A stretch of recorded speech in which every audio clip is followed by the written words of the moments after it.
Donc aujourd'hui, je vais vous montrer comment moi j'ai fabriqué des supports de sacoche cavalière pour un Versys 650 de 2016. L'idée, vous voyez, c'est que j'ai acheté récemment des sacoches cavalières pour partir en road trip. Et en fait, comme tout ce type de modèle, en fait, les sacoches en fait, ont tendance à pencher sur l'intérieur. Vous voyez, et donc en fait, ça va être un problème parce que ça va, à mon avis, pas mal bouger. Et puis, vous voyez qu'au niveau des rétros ici, ça touche, donc c'est quelque chose qui ne me convient pas. Vous me direz que je peux commander des écarteurs, on va dire adaptés à la Versys. La seule difficulté, c'est que des écarteurs de sacoche cavalière pour ce modèle-là n'existent que chez JV.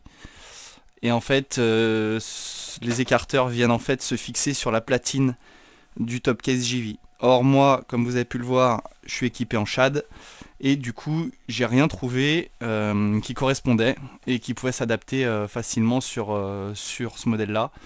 Donc du coup, je me suis dit que ça devait pas être très méchant à fabriquer. Donc pour ceci, en fait, j'ai acheté un peu de matériel. Bon, pas grand-chose, hein, mais vous voyez en fait des barres, en métal assez rigides en fait.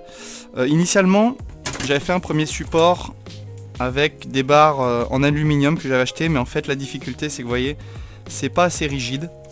Donc vous voyez, j'ai repris en fait la première version du support que j'avais fait avec les barres d'aluminium. Et en fait, l'objectif c'est de reprendre le même principe que j'avais fait à l'époque.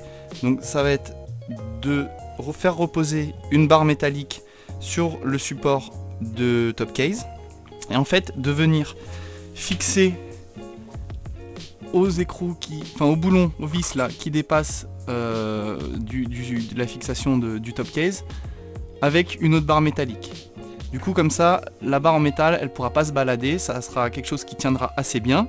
Et ensuite, je pense que je mettrai une équerre, contrairement à ce que j'ai fait là où j'ai plié l'aluminium, mais c'était assez facile à plier. Les barres de fer que j'ai achetées, elles sont beaucoup plus rigides, donc ça va être compliqué de le tordre pareil sans matériel. Donc je vais juste mettre deux petites équerres en métal et ensuite l'idée donc c'est de faire plonger la barre de fer jusqu'au support de repose-pied passager, puisque vous voyez qu'il y a un petit trou ici. Donc je vais vous montrer ça, on va faire ça ensemble. Et puis une fois que ce sera fini, je vous dirai un petit peu ce que ça donne.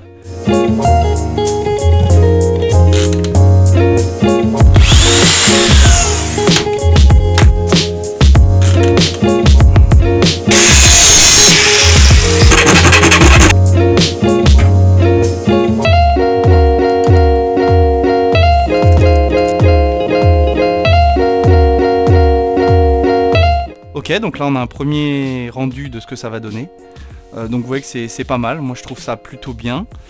On touche plus du tout les clignotants, on a une bonne visibilité toujours sur le feu stop, la plaque est visible et voilà, on voit que ça maintient quand même bien les sacoches. Seule chose, c'est que vous voyez cette plaque, elle bouge encore, donc c'est pas tout à fait rigide. Et donc l'idée ça va être de venir fixer cette plaque sous la platine de support de top case. Et une fois qu'elle sera fixée, là vraiment, l'ensemble sera vraiment complètement rigide. Et je pense qu'on sera vraiment bien.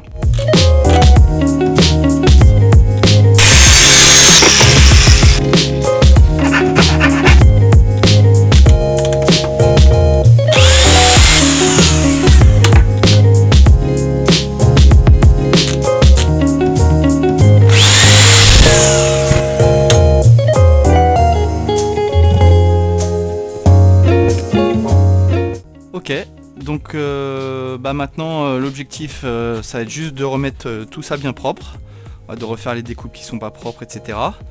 Donc j'ai du coup plus besoin des valises, ça va nous permettre, des sacoches, ça va nous permettre de nous rendre compte de ce que ça donne rapidement.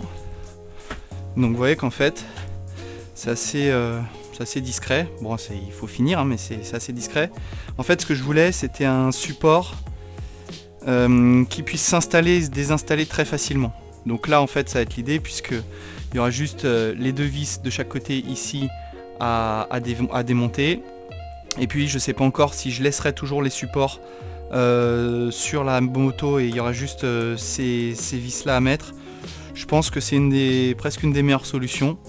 Donc l'idée maintenant c'est de mettre tout propre, de refaire les découpes qui doivent être faites, de tout refixer propre. Je mettrai par exemple des patins ici sur les barres pour pas qu'elles se rayent. Pareil ici, je pense que je ferai en sorte de mettre du scotch ou des patins, je sais pas, j'ai pas encore décidé. Donc moi je vous laisse, je fais tout ça propre et je vous récupère dès que j'ai tout fini et dès qu'on a la version vraiment finale. On se retrouve quelques jours plus tard. Donc voilà, écoutez, je rentre à l'instant d'une semaine dans les Cévennes pour faire un petit road trip et du coup j'ai pu tester le fonctionnement et l'efficacité des écarteurs et franchement c'est nickel, ça n'a pas bougé. Alors vous voyez le rendu, voilà comment ça fait, donc ça penche un petit peu de chaque côté, hein, c'est pas parfaitement droit, mais ça fait carrément le taf, il n'y a rien qu'à bouger, c'était impeccable. J'avais juste mis en fait une sangle pour tenir les deux, hein, pour éviter qu'elles bougent trop, mais en fait vous voyez, une fois qu'elles sont pleines, en fait ça tient vachement bien. Les barres ont tenu sans problème, j'avais mis du frein filet sur les boulons, il n'y a rien qui s'est desserré. Donc franchement c'est impeccable, si c'était à refaire je referais exactement la même chose. Et pour moins de 20 € le support, même moins que ça je pense, je vous ferai le calcul. Franchement ça fait carrément le taf et ça permet d'équiper la moto de sacoche cavalière. Après voilà, hein, ça nécessite de bricoler un petit peu, c'est pas parfait. Mais quand on voit le prix des valises ou des écarteurs qui sont vendus de base, suite JV, je sais plus exactement combien il est, mais je crois que c'est aux alentours de entre 100 et 130 €. Pareil, je vous remettrai le prix. Je pense que ça vaut pas trop le coup de s'en priver, et puis je trouve que ça s'intègre quand même plutôt bien. Et du coup, vous voyez le rendu en fait sans les sacoches. Voilà, on retrouve donc du coup effectivement à force de frotter, hein, même la peinture haute température, ça c'est un petit peu sali, mais de toute façon mon objectif moi c'est pas de les laisser sur la moto. L'objectif c'est de les avoir et de les installer quand je pars en week-end, en road trip, en fait quand j'ai besoin quoi. On pourrait les laisser, hein, c'est pas magnifique, mais c'est pas non plus horrible, enfin à mes yeux. Et vous voyez donc vu de derrière les deux barres. Voilà, donc c'était un tuto rapide, je pense que voilà, il n'y a rien de très sorcier. Il y a certainement plein d'autres points de fixation et de manières d'installer tout ça. Moi c'est ce que j'ai choisi. Après voilà, c'était juste l'idée c'est plus de vous donner des pistes de réflexion plutôt que de vous fournir le truc parfait, hein. Je sais très bien que c'est pas parfait. Si besoin, et s'il y en a qui en ont besoin, je pourrais fournir les dimensions des barres à acheter, voilà les différents éléments. Ça donnera une indication s'il y en a qui le souhaitent. Voilà, donc c'était la fin de ce petit tuto rapide pour vous montrer comment fabriquer ses propres écarteurs de sacoche cavalière. Si vous avez des questions, vous n'hésitez pas dans les commentaires. Et puis sinon moi je vous dis à plus tard.